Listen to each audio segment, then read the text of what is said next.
బా యేసుప్రభువుని దూషించిన వారు, పొడిచిన వారు, కొట్టిన వారు, బళ్ళంతో పొడిచిన వారు, మేకులతో పొడిచిన వారు, అరిశీలతో కొట్టిన వాళ్ళు ఆయన ఇప్పుడు వస్తాడు ఈ మధ్యలో తగిన టైంలో.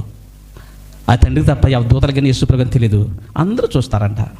నువ్వు చేస్తున్నావు అల్లరి, నువ్వు మారలేదు. పాటలు పాడతావు, వాక్యం చదువుతావు, నువ్వు అన్నీ చేస్తావు, నువ్వు మారలేదా? ఎవరు ఉన్నారు ఇక్కడ? చర్చ చేసుకోకపోతే నీ బతికంతే. ఇంటింటికి వెళ్తావు, అల్లరి చేయకపోతే నీ కడుపు నిండదు. ఏం బతుకు? కుక్క బతుకు. నువ్వు ఉన్న ఒకటే లేపన ఒకటే. ఇంకెవరు మారతారు? ఇంటి పక్కళ్ళు. నీ భర్త మారడు, నీ పిల్లలు మారరు, నీ బంధుమిత్రులు మారరు. నువ్వు మారితే పక్కోళ్ళకి నిన్ను చూసి నీ బతిని బట్టి అలా ఆకర్షించబడాలి. నీ అసూయని బట్టి వాళ్ళు దూరంగా వెళ్ళిపోయారంటే నువ్వు దేవుడికి లెక్క చెప్పాలి. ప్రతి ఒక్కరు కూడా దేవుని చూస్తారు. నీ బెమంతా లోకం పెళ్ళి అవ్వని కానీ నీ బెమంతా లోకం మీదే. ఇప్పుడు మారలేదు, బాప్తిసం తీసుకున్నావు కానీ అస్సలే మారలేదు. నువ్వు అవుతే గొర్రెపిల్ల కనుక కాపాడుతున్నావు చూసేవాళ్ళకి.